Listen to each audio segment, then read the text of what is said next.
2. 1, 2, 3. Are you ready, America? It's time for another edition of Game On with your host, Stevie Ray Braun and Brad Bad News Bollinger. Sit back, relax, and enjoy. Game On. Talking about your favorite sports and different parts of life. Might even get a little take on Lane Kiffin's wife. They tell you what they think and not afraid to take a stance. They'll give you the number of pleats in Charlie Weiss's pants. They're the game on guys, see sports through their eyes. Political correctness just up and dies when they give you their views on any sport you want to hear. They're the game on guys, eating fries, drinking beer. That's right, it is Game On. Brad Bollinger, Steve Braun, glad you can join us on this Wednesday, September 11th, 2024. We'd be remiss not to mention terrorist attack that took place on this day, 8th grade for us. It's a Tuesday morning. I know exactly where I was at Childers Middle School. I'm sure you know exactly where you were. What middle school did you go to? Were you I was at Sequoia. Oh yeah, that's right. You would have been Sequoia. But just thinking of those that were impacted directly by that and losing loved ones, and just where we have gone as a society since then and the impact that we have felt in so many avenues since that time. And one of the things that distracted so many from what was taking place there was sports, and that's what we have here as well. And that's the nice thing, that we're able to spend a little bit of time talking sports here on Game On. So with that, not a great way to transition, but I will, to college football, buddy, and our Oklahoma Sooners. It was not good. It was not good this past week against Houston. The offense looked anemic and that's putting it kindly. I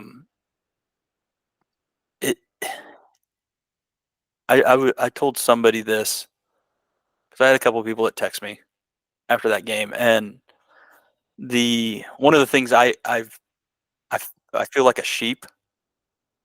I went hook, line, sinker into all the experts, all the insiders, everybody, what they were saying.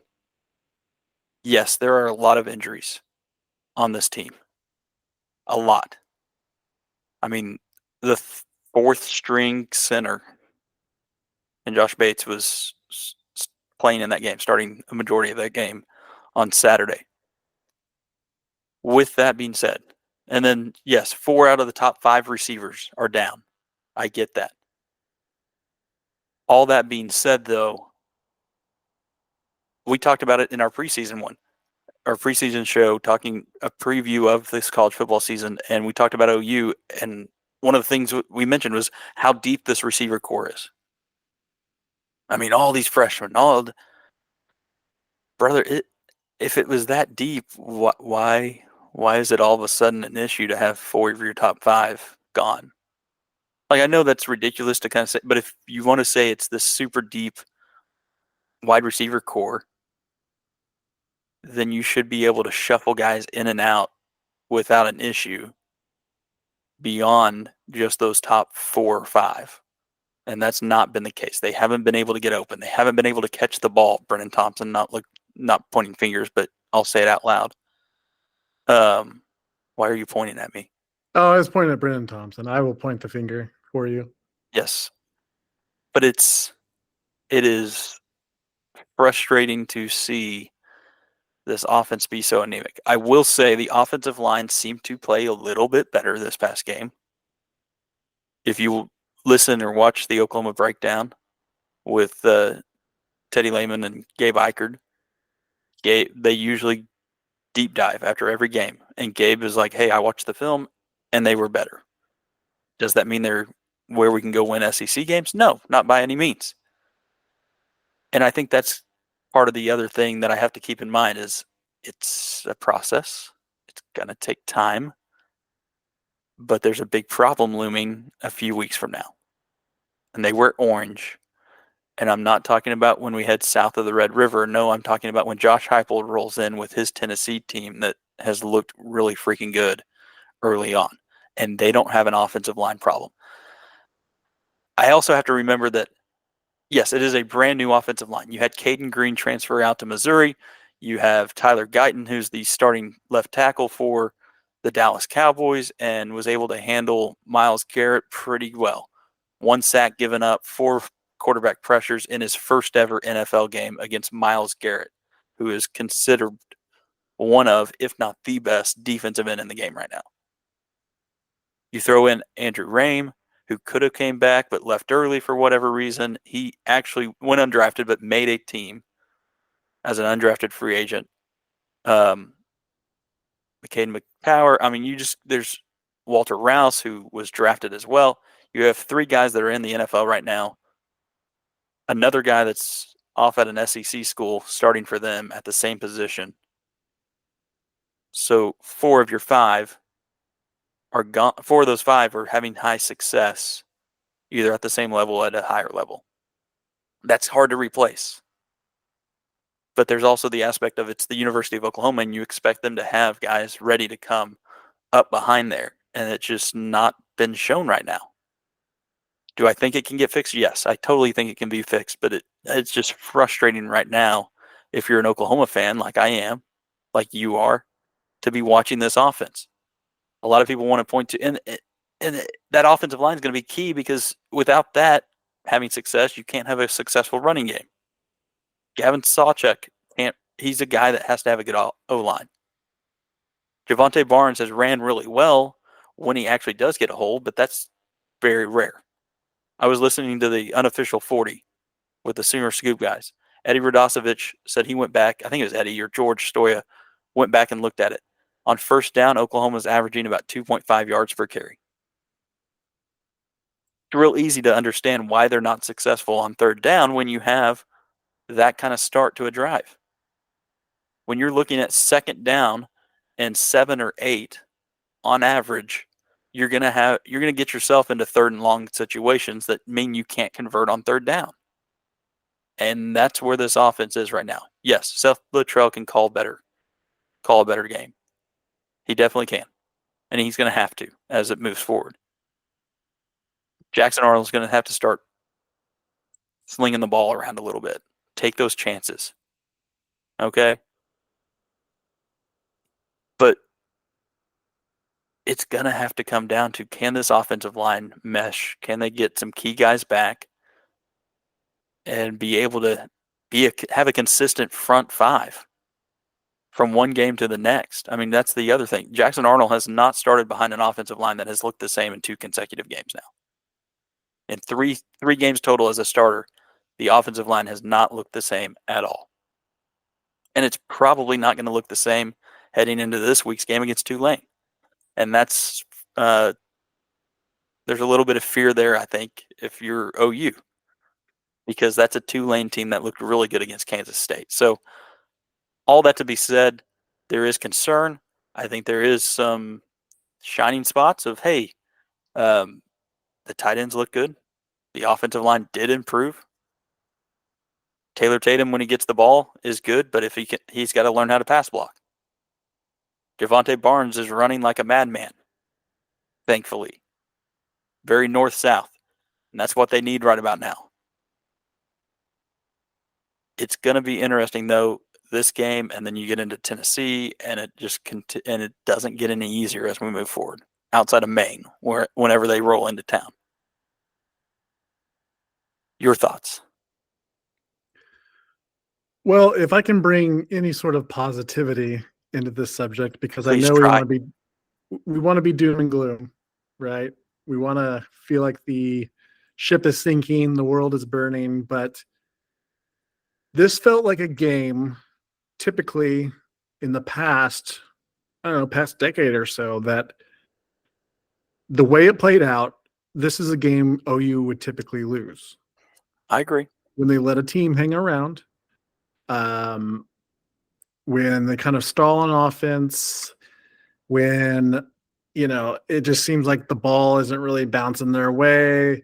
This is when teams would come into Norman and get those rare wins in the past. But for as hard as I'm reaching right now, I really do feel like it was still a good win. Um, Depending on the defense is weird. I think that's just a new feeling for all of us, but they played their asses off. Huge safety towards the end of the game to seal it up. I just think the offense really needs to kind of adapt to their situation, right? I know that there's a lot of questions up front, and they got to deal with injuries at the wideout position, yada, yada, yada. I get it. I understand. But I would like to see this game going into play against Tulane. I want to see a game plan designed to combat those issues. I want to see more rushing of the ball. I think they need to establish the run a little bit more. They tend to, if it's not working for a few possessions, they tend to just kind of abort the run game altogether for the whole game. And it's fascinating because that's when they get in trouble, is when they completely abandon the run game, and then the pass game is not working at all. So you see what happens, much like it did last weekend. The offense just stalls every possession. I mean, the defense outscoring the offense in the second half cannot happen. I think everybody knows that, stating the obvious, but it was alarming. But I do think with a little bit better offensive game plan. See, it's funny because I remember in the first half against Houston last week, for a while there, I was like, I think this is one of the better play calling games I've seen with this new regime. There's a couple drives they looked really good. They got the rhythm going. I thought they were mixing the run and pass well. And then the wheels just fall off in the second half. And I feel like in the past, OU has had a guy to kind of steer the ship in the right direction. Whenever they would stall out a little bit, they would have that guy that obviously, back-to-back Heisman winners and Jalen Hurts even. They would have guys at quarterback that can make a play. Caleb Williams in his short time at OU, Yep. he would steal the ball from his own teammate to get a first down, right? Mm-hmm. Like there was just a playmaker on offense that said, okay, I'm taking over this game. And I don't know who that's going to be for OU. And that's not a knock against Jackson Arnold. I think he's got a lot of great physical tools. I'm not down on him per se. I just haven't really seen enough to be all in on him, So Yep. I think he kind of gets a little bit of happy feet back there with the offensive line questions. They do. I mean, the offensive line needs to play better. They play, like you mentioned, they play a little better against Houston, but there were still a lot of holes in that line. And I think we need to just go ahead and accept the fact that we need to push Barnes and Tatum to the forefront of the touches distribution. Sawchuk, I just don't think he's much of a dangerous option right now. So I'd like to see more Barnes, more Taylor Tatum. Taylor Tatum got one carry against Houston, which I found alarming, especially after his week 1 performance. Javonte Barnes, 12 rushes, 40 yards, pretty average, nothing stellar, but give those guys more touches. I mean, yes, I understand the running game can stall at times and you feel like you need to pass the ball, but just as easy as the run game could stall, the pass game can stall, as we saw in the second half. So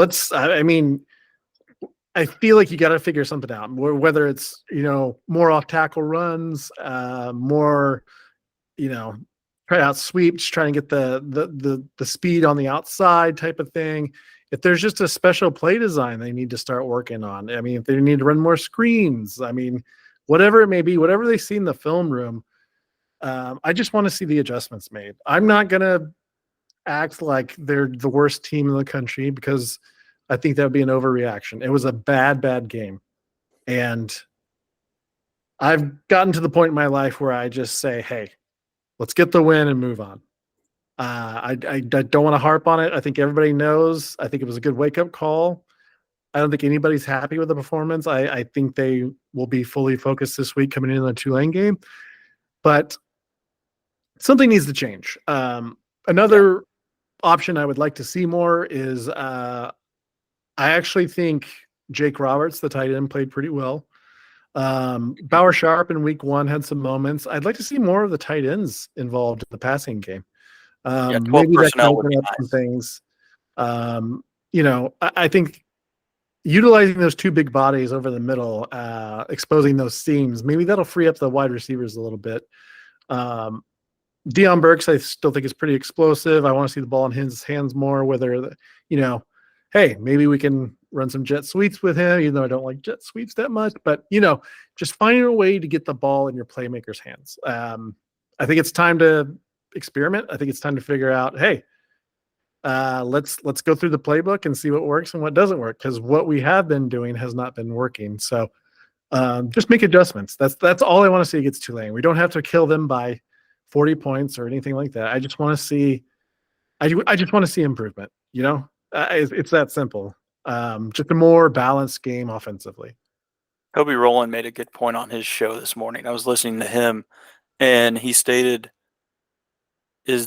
because there's a lot of people, there's a number, I shouldn't say a lot, there are a number of fans or a group of fans that are asking, should they make a quarterback move? Is Michael Hawkins the guy? Go to the freshman. He's more mobile. There's talks of all these things, and you're shaking your head no, and not yet. You can't do that yet, you got to because see you're Jackson's got to risking have your another bad game. 5-star Yes. mega savior that a lot of people thought he was going to be when he came in, and you can't just throw that away after 2 games. And like I said, I don't think he's played the worst that I've ever seen. I mean, I did watch Bevel play quarterback at OU, so that's a pretty low bar to set, but I think he's still making some good throws. I mean, some of the throws he makes, I think, he's in the top percentage of guys who are only able to make that because of their physical skill set. Like, it's there. Just give him more time to develop. I mean, my God, was that his 3rd or 4th start? That's his 3rd start. Yeah. Started the bowl game last year, and then he's 2 games in this season. So Right. 3 total as the starter. And that's the thing. And that's what Toby rolled into is, okay, so if you were to go to or if you do that, is there a chance? He's like butterfly effect type deal. You do that, and you could be ruining, like you mentioned, a 5-star quarterback who would likely transfer out. Or you let him develop. Because Joe Burrow wasn't great in his first season. Chris Plank said this on Monday during his show. Joe Burrow was not great his first season at LSU. They struggled.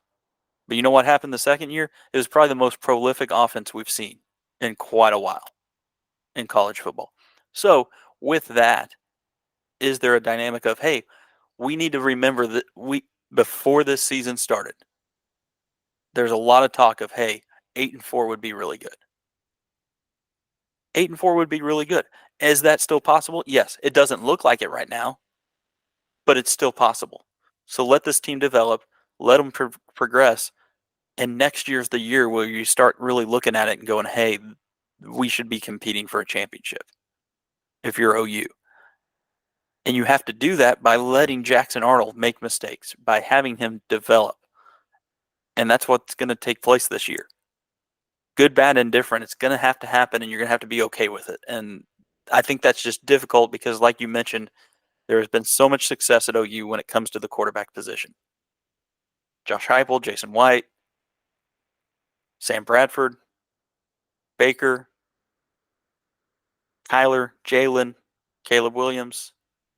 I mean, Spencer Rattler was like 15-2 in his career win-loss record when Caleb Williams took over. Wasn't bad. Was he as great as those other three that came before him? No, he wasn't. But he wasn't terrible. He was playing behind a bad offensive line.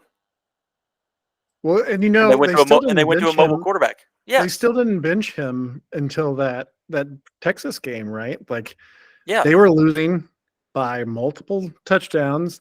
It was looking very bleak. They needed a spark plug, so they bring Caleb Williams in. And right? That even may be Spencer where we're Rattler at. had a long leash in that scenario Yes. with Caleb freaking Williams behind him. Yes. So he went on to win a Heisman. Probably could have won two. Pulling Jackson Arnold after 2 games. Yep. No, I agree. I haven't gone and watched it yet, and I meant to.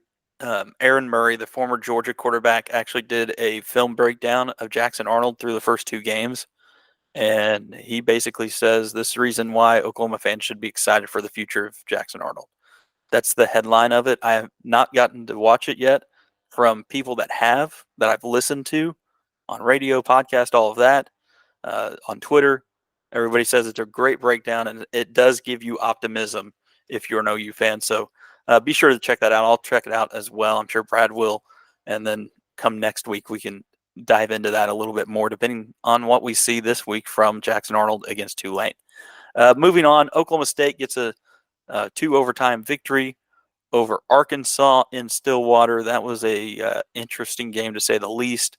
Just wanted to mention that. Tulsa loses to Arkansas State. Those 2 teams will face off in Oklahoma State and Tulsa this Saturday at TU.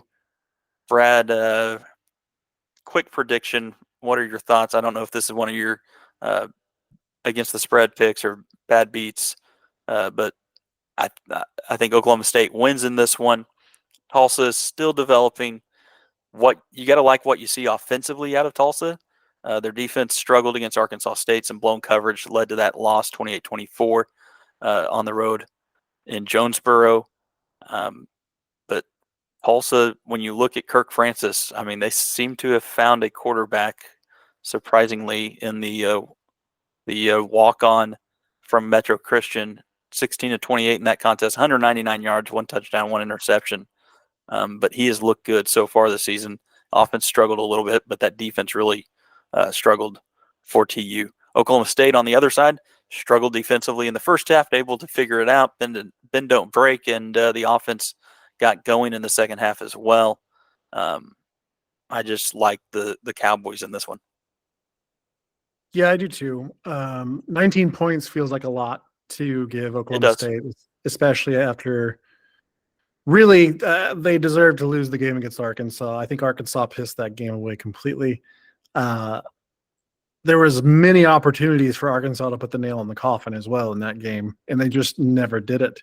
I mean, kudos to OSU, hanging in there and doing what needed to be done to get the win. But 19 points, I mean, that's a lot of points. And Tulsa, like you said, Tulsa's had some flashes this year, and I think they're going to come to play. I don't think that OSU is a team like they have been in the past where they're going to blow a lot of people out. I think they're going to try and establish that run game with Ollie Gordon, obviously. I think they're going to try and grind people out. Now, last week they had to play a little bit of catch up, so it was a little bit different of the game flow there for them. But I like OSU by 14 to 17 points, maybe. But I wouldn't feel safe taking OSU with 19 personally. No, I don't disagree with you there. It is a little high. And there's so many opportunities for Tulsa to come in the back door, right? Like, yeah, at 19, you're really like leaving a lot of weird end of game scenarios open. So I would stay away from that one personally, but it's definitely, if I had to pick, I'd take TU plus 19. I hear you. All right. From that, let's move on to kind of our Heisman favorites, Brad. Who is it that is standing out to you? I know we've texted back and forth a little bit on who you like when it comes to the Heisman, at least as the favorite at this point in your mind. Who are some of the guys that you would point to?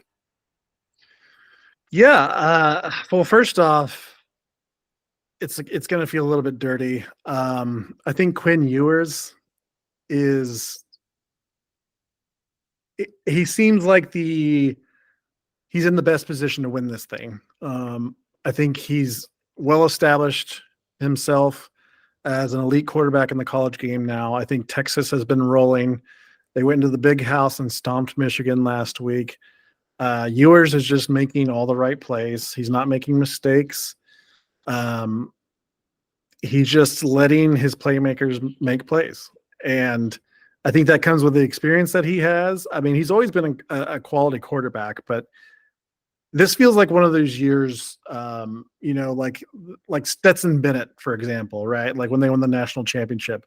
Stetson Bennett had some hiccups and, he fell down along the way, but when they put it together and had had one of their national championship years, he was really a driving force behind it because of it was managing the game, but that's kind of got a dirty, tone associated with it now. But he was managing the game, but he was also making plays when he had to. And I think that's the key differential. And that's what I'm seeing from Quinn Ewers this year. And he's on one of the best teams in the nation, so that's always going to help him. A guy that I really, really like after, what is it, 2 weeks now? Ashton Genty from Boise State, the running back. Have you had a chance to watch him very much? I have not got to watch him yet. Well, let me just go over a few of his stats from the first 2 games and see if this sparks any sort of wow moment with our audience and with yourself. Week 1, they played Georgia Southern. They had an 11-point victory in that, 56-45. Genty rushed 20 times for 267 yards and 6 touchdowns. Monster performance. Last week, they go into Eugene, Oregon, and play the Ducks on their home field. Put up a hell of a fight. They end up losing the game 37-34, but Genty still came to play. 25 rushes, 192 yards, and 3 touchdowns. And that's against a top 10 team. Will they be a top 10 team when the season finishes? We don't know. They haven't really blown anybody away or anything along those lines yet. But as of now, they're still a top 10 team with a great quarterback, a great veteran quarterback, a great program, a great home field advantage. And Boise State still went in there and almost pulled off the upset. Part of the reason why I also picked them as the 12 seed in my prediction a couple of weeks ago. But I mean, my gosh, 9 touchdowns rushing through 2 weeks. I'm just blown away by this guy. And I've been able to watch him. I've been able to watch his film, and some of these runs he's breaking. I'm like, that's an NFL star. Honestly, like that's how I feel. I mean, first week he had a long of 77. Second week he had a long of 70. I mean, big playmaker, but also can run between the tackles and pick up those first downs when needed, lower his shoulder. I mean, he's scary good. So I really have my eye on him. And I haven't checked what his Heisman odds are right now, but I would get in right now while you can. As if at this, pace he's on continues in any way, he's going to be hard to keep off the podium. Let's see. What are his he is plus 200 according to Bet365. Who is this? ESPN Bet now, or ESPN Bet plus 2,500. And DraftKings, he's plus 2,200. Yeah. And if he was at one of the major schools, he would be the favorite right now. But I think it's going to take a few weeks for people to catch on to Ashton Genty. They don't necessarily have the strongest schedule, but getting in against an opponent like Oregon in week 2 and still putting up that performance is pretty good. I still am a believer that they can get that 12 seed and be that first Cinderella opportunity, right? I just think they're a good football team. And looking at their schedule, there's not a lot of scary games left. Some of the scariest ones, I mean, they have to go to Wyoming and that's just about has nothing to do with like actual football. It's more about Wyoming. But I mean, Portland State next week. They play Washington State, Utah State, Hawaii, UNLV, San Diego State. I mean, I don't see any more losses coming up for them. So I think they could very easily win out. And if not, maybe lose one more game and keep Genty rolling. And I mean, let's see what happens. It could be fireworks from this guy. I'm telling you. No, yeah, I'm intrigued. Whenever you text me about him last night, I started kind of looking into him, and I was like, okay, maybe I need to. I looked at just statistically, and I'm definitely gonna have to dig a little deeper as we move forward. As I try to update something real quick for myself mentally. Anybody else that stands out to you? Are those kind of the key guys? Well, of course, I think we're going to end up seeing Ollie Gordon back in New York, most likely. Hopefully they kind of utilize him in a bigger way moving forward as well. I know they had to play a little bit of catch up last week, but just give him all the touches. So I think you got, Ollie Gordon, Quinn Ewers, the typical guys, Carson Beck. I think it's the usual suspects, but I think my outsider this year is Ashton Genty. Here's who I'm going with. Cam Ward of Miami. I have a hard time believing in any real Miami hype. They always let you down. And I agree, but here's the thing. I think they've had enough transfers in. He's a good enough quarterback, and the ACC seems to be just complete chaos. So I think there's a good chance that they could be standing atop the ACC when the season's over with maybe a loss or whatever, playoff bid, a decent seed in the playoffs.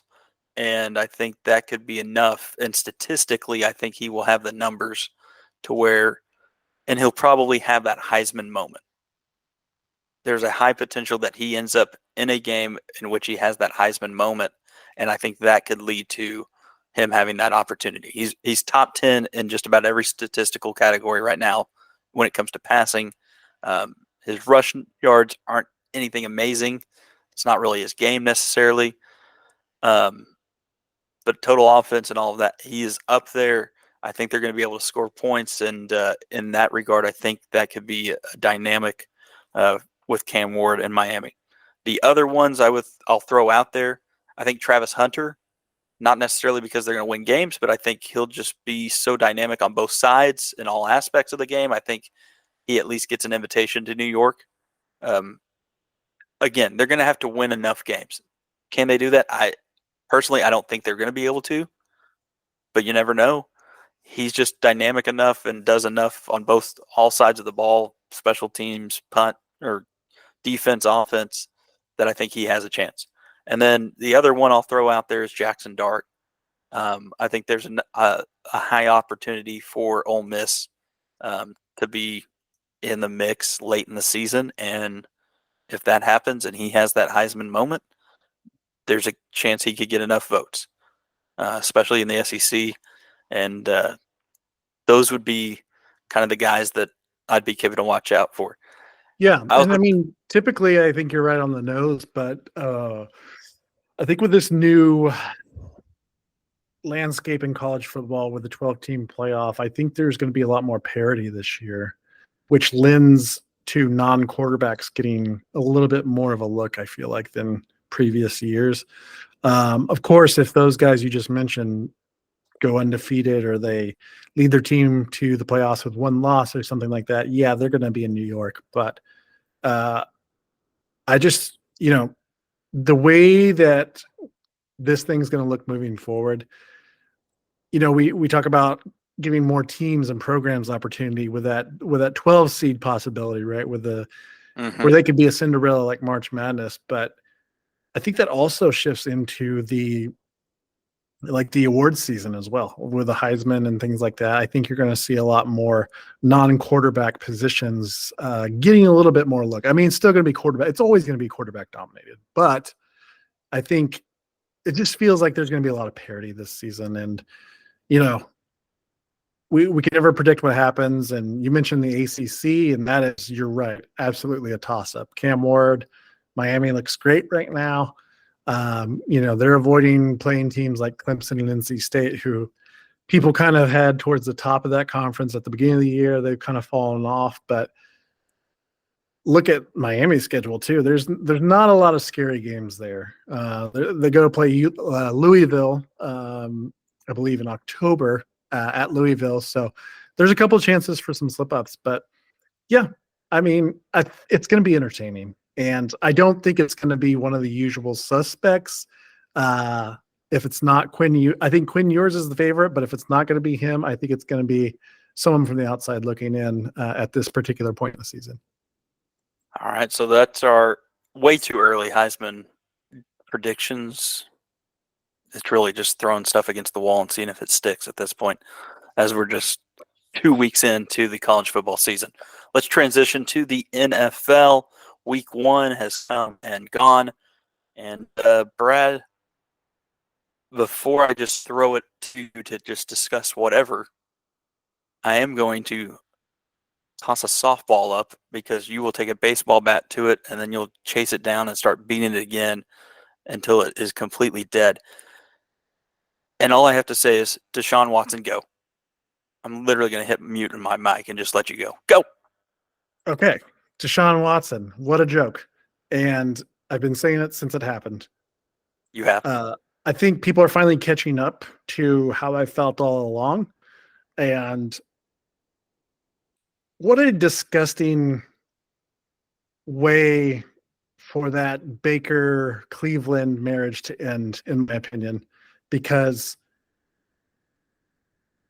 Baker accomplished things in Cleveland that they hadn't had in a very, very long time. And he did all of that with the pressure of being the number 1 overall pick, with the pressure of putting that city on his back and trying to take the Browns to the playoffs and, you know, trying to get back and possibly go to the Super Bowl. And, you know, he comes out and starts with his hair on fire, right? In rookie season, sophomore season, looks great, wins a playoff game, beats his division rival, the Pittsburgh Steelers, in a playoff game.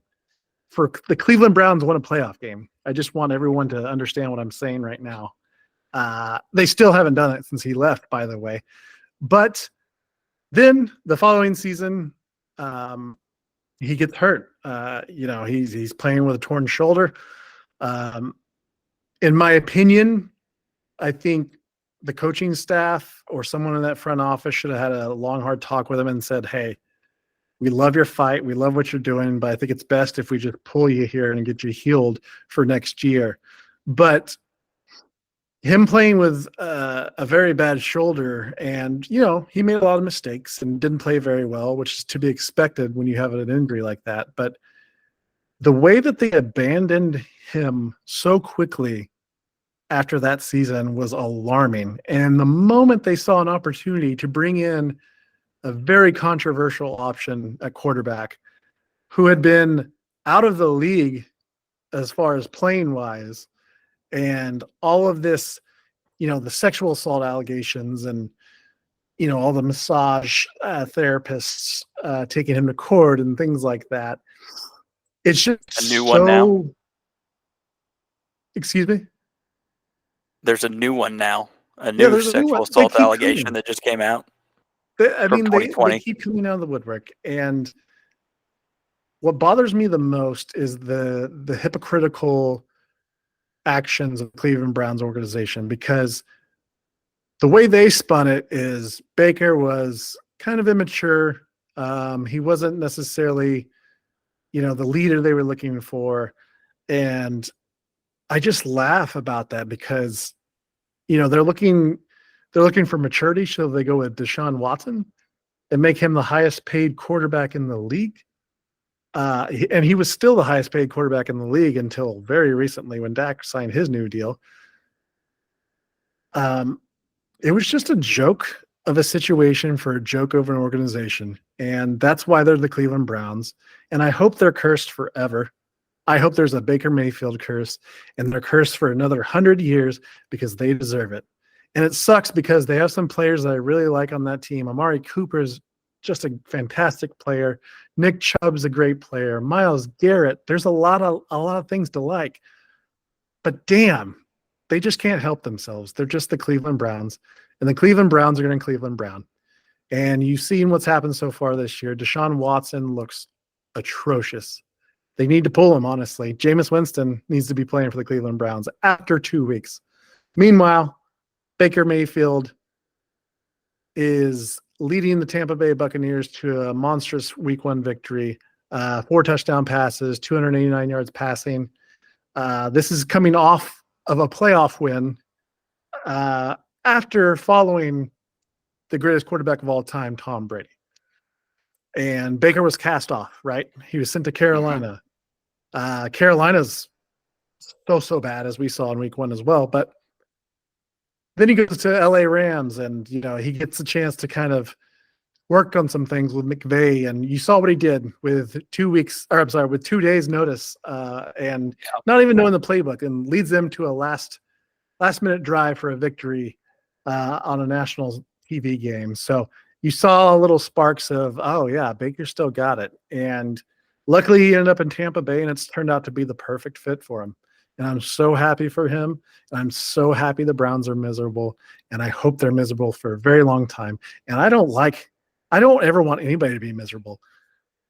But I want the Cleveland Browns to be miserable for the rest of my life. Thank you for your time. So I've got to play you this. It is from, if I can get it pulled up. Hold on. Let's try this again. Here we go. All right. This is from 92.3 The Fan in Cleveland on Monday. The Ken Carman show with Anthony Lima. The very first caller had this to say. Sure. All right. Dave in Macedonia, you're first up on The Fan. Hello. Good morning, boys. All right. He's quoting Daniel Caffey. Please. There's some, two numbers. You'll figure them out. 42.9, 144. What is all this? Watson's quarterback rating, Mayfield's quarterback Christ. rating. Oh, Christ. I can't do this Hold for on. one more second. Hold No. on. The first call out of the box, we're going to do this. The very first call of the box, we're going to do this. No. I know what his quarterback rating was. I know that he was good. Guys, I'm not doing it right out of the damn box. Can I have a little bit of time before we do this? Can I have a little bit of time? That he ain't coming home. He ain't coming back. Only to play us. That's it. He had a great day down there. Congratulations on all his success. I can't undo the trade. I can't undo it. You ready to go to another one? Go ahead. It's too good. Too good. This is one of those sweet moments in sports. You don't get a lot of these sweet moments. It's mostly heartbreak with the teams you root for, and it's mostly losses, honestly. But there's a flicker of hope. Maybe there's a championship one year. Maybe a miraculous season happens. But this is one of those moments for me where, as you know, I know full well I could have been a homer for a very long time about it, but I truly believed that he was a good NFL quarterback, and I just thought the treatment was insane. And I mean, take a look at how many offensive coordinators he had in his first few years in the league, and it's like he never had any sort of stability or support at any point in his NFL career. And now he's finally getting in Tampa Bay, and you see how that's going. I mean, they are a legit contender to win the division for another year, and they are a legit contender to make a run to the NFC Championship game. Mm-hmm. Yep. It's so sweet. These are the moments that keep you coming back as a sports fan, because you were in the barracks, you were in the fight the whole time, even in the darkest of days, right? it's always darkest before the dawn, and it was very, very dark defending Baker Mayfield and saying that he's still going to do some things in the league. But being to the other side, folks, let's rejoice. Let's enjoy it. Hopefully he stays healthy. I think that's kind of the one key factor that you never can really, predict or anything like that. Let's hope he stays healthy, and let's hope we keep these good times rolling because, man, I'm enjoying watching it every Sunday. Having that side-by-side on Red Zone of Deshaun Watson getting murdered and Baker Mayfield throwing a fourth touchdown. Mwah, mwah, mwah, mwah. I loved it. Give me more. And with that note, we'll transition on as Brad got that right. But when it comes to our against the spread picks, well, not good. Both of us. That was a good segment. That was nice. 1 and 2. Thank you. The broadcast school has really paid off. Yeah. 1 and 2 last week for both of us. I went 1 and 2. I backdoored with the double overtime victory by Oklahoma State as they won by 8. They were 7.5-point favorites. Thank you, Cowboys.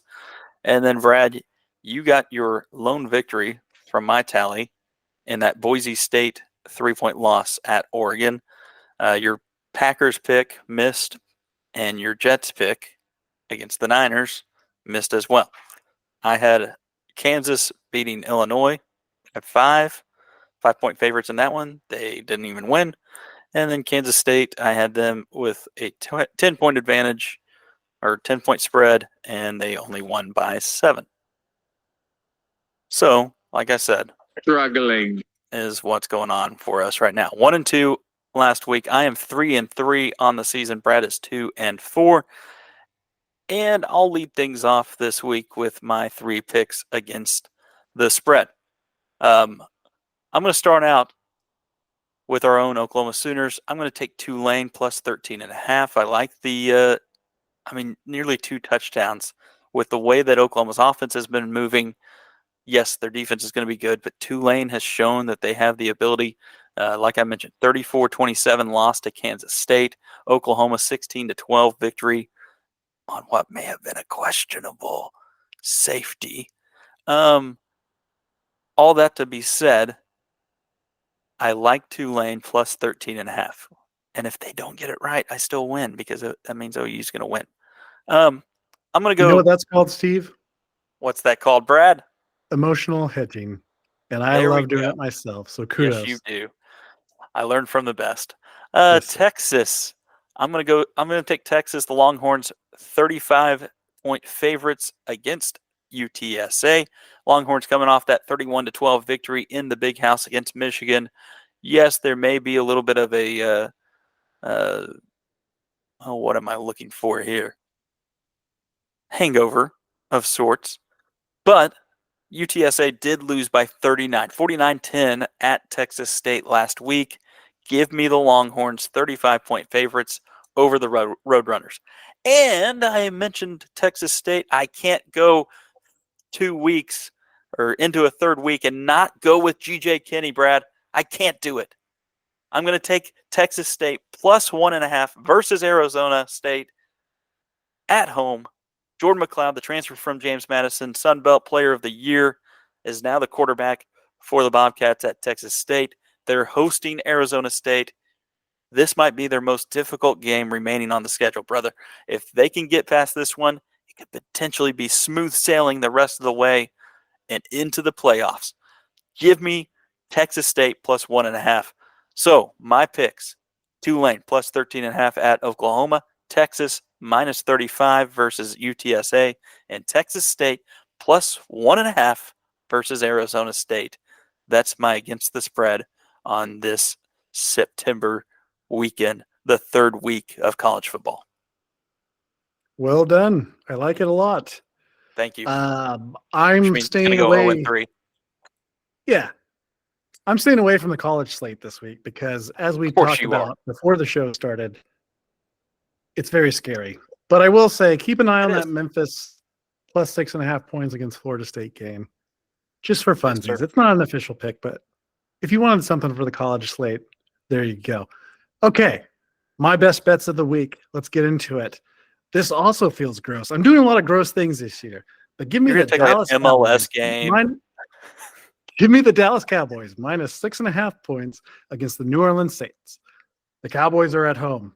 They just came off a massive road victory, pummeling the Cleveland Browns. Looking very good. Very, very, very good. Dak Prescott is paid. CeeDee Lamb is paid. Will Micah Parsons be paid? Probably not, but we'll see. But that's okay because everybody's happy right now. Meanwhile, the New Orleans Saints also had a big victory last week, but it was against the Carolina Panthers. And I think we all know what's happening there. And I don't think I really have to explain further. So give me the Cowboys minus 6.5 at home. Okay. Secondly, where am I going, Steve? Where am I going? Where am I going? I'm going with Jim Harbaugh. Okay. Minus 6. I just saw that one, and it was going to be one I was going to throw out there. Yes. That's right. I did just mention the Carolina Panthers. And guess who they're playing this week? The Los Angeles Chargers, who just had Los Angeles Chargers. great victory in week 1. Harbaugh's first game back in the NFL. The Panthers are just so damn bad, okay? So damn bad. And Harbaugh's teams are usually pretty damn good. That's all I'm going to say. I'm not going to give you a lot of reasoning this week because it hasn't worked the past 2 weeks, so why waste my breath? And let's get this show wrapped up and go to bed, huh? So give me the Chargers minus 6 against the Panthers. Boy, the Panthers suck. Anyways. Yeah, they are bad. Third and finally, the most entertaining game on the slate in my eyes this week is a Sunday night matchup between two young superstar quarterbacks and probably the future of the league moving forward. CJ Stroud and Caleb Williams are locking up. The Texans host the Chicago Bears. I am taking the Houston Texans minus 6 against those Bears. The Bears clawed their way to victory. Caleb Williams came out of the gates a little bit slow. His defense picked him up. His supporting staff picked him up. I think Chicago's a good football team. Do not get me wrong. But I think Houston is a great football team. And I think they can hit the gas when they need to. I think they can make plays when they need to. And I see them kind of pulling away from Chicago late in this game. I think it's going to be close for a while. I think Chicago's defense is going to be able to keep them close in that game. We'll see if Caleb Williams can make any plays this week. But I do see Texans kind of pulling away, maybe 13 to 16 point victory, wrapping up that Sunday night matchup. But it should be entertaining, and I'm looking forward to it. So give me the Houston Texans minus 6 against the Chicago Bears.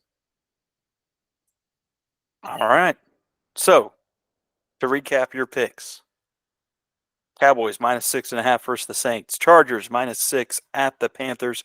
And the Texans minus 6 versus the Bears. Tell me how the Chargers one loses, by the way. Because I want to circle back to this. If that doesn't cover, we're going to have to break that down because there's no way that doesn't cover, right? No, you saw the Panthers play, right? Yes. I agree. I'm right there with you.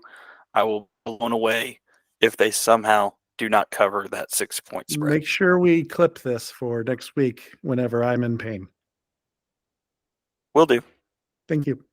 All right. That's it for this week, September 11th, 2024.